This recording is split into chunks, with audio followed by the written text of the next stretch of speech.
महाराष्ट्र में महायुति की सरकार बनेगी या फिर महाअघाड़ी बाजी मारेगा, इसकी फाइनल तस्वीर 23 नवंबर को जब ईवीएम खुलेंगे तब सामने आएगा, क्योंकि जनता ने अपना आदेश उसी ईवीएम में दर्ज कर दिया।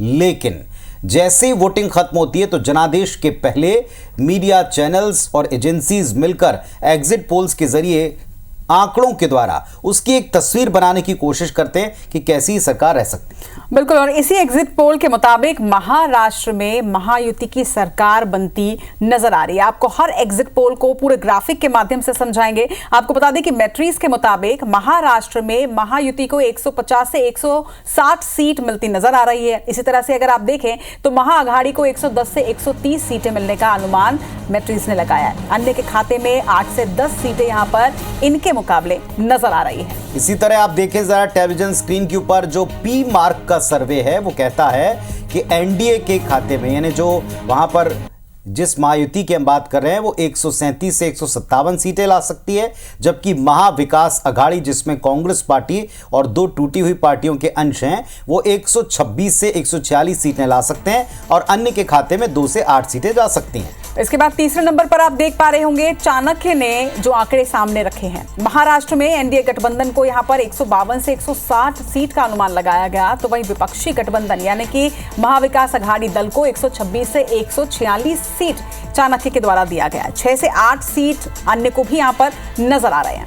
पीपुल्स पल्स का सर्वे कहता है 175 से 195 के साथ यहां एक बार फिर से महायुति की सरकार बन सकती है, जबकि केवल 85 से 112 सीटों पर एमवीए महाविकास अघाड़ी ये रह सकता है और 7 से 12 अन्य के खाते में जा सकता है। इसी तरह से बात करें अगर इलेक्टोरल एज ने क्या कहा है, एनडीए गठबंधन को इलेक्टोरल एज में 118 सीटें दी गई हैं, वहीं महाविकास अघाड़ी को 150 सीट और 20 सीटें इनके अनुसार अन्य के खाते में जाने का अनुमान जताया गया है। चलिए, तो जो कुल मिलाकर 288 है, उस आंकड़े के मुताबिक केवल इलेक्टोरल एज ऐसा है, ये एक सर्वे ऐसा है जो 150 सीटों के साथ महाविकास अघाड़ी की यानी विपक्षी दलों की सरकार बनते दिखा रहा है। पोल्स ऑफ पोल्स क्या कहता है, ये सबसे इंपॉर्टेंट है। तो पोल्स ऑफ पोल्स में 137 से 160 सीटों के मुताबिक एनडीए गठबंधन यानी कि महायुति सरकार बना सकती है, जबकि 120 से 137 सीटों वाला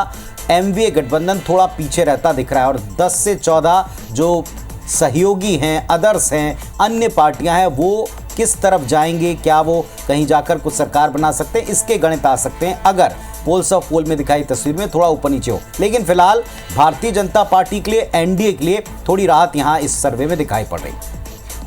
तो ये महाराष्ट्र में किस तरह से किसकी सरकार बनने जा रही है, महाराष्ट्र के रण कौन जीत रहा है, इस पर हमने आपको आंकड़े बताया और महाराष्ट्र के बाद आपको कुछ प्रतिक्रियाएं भी सुनाते हैं और उसके बाद बताएंगे कि झारखंड में एग्जिट पोल क्या कहता है। थोड़ा कम है, मेरा मानना है महाराष्ट्र के अंदर पोलिंग और ज्यादा होनी चाहिए थी, परंतु वर्किंग डे होने के बावजूद भी मुझे लगता है कि लोग वोट डालने नहीं आए। अपेक्षा करते हैं कि अंतगतवा जब पूरे आउटकम आएंगे, पूरे रिजल्ट्स आएंगे, पूरे जो डेटा आएगा उसके अंदर ये बढ़कर दोनों जगह पे 70% लगभग छूना चाहिए। ने अपनी विश्वासार्हता खो दी है। हम कोई भी एग्जिट पोल की चर्चाओं में, डिबेट्स में सहभागिता देने वाले नहीं है पूरे देश में।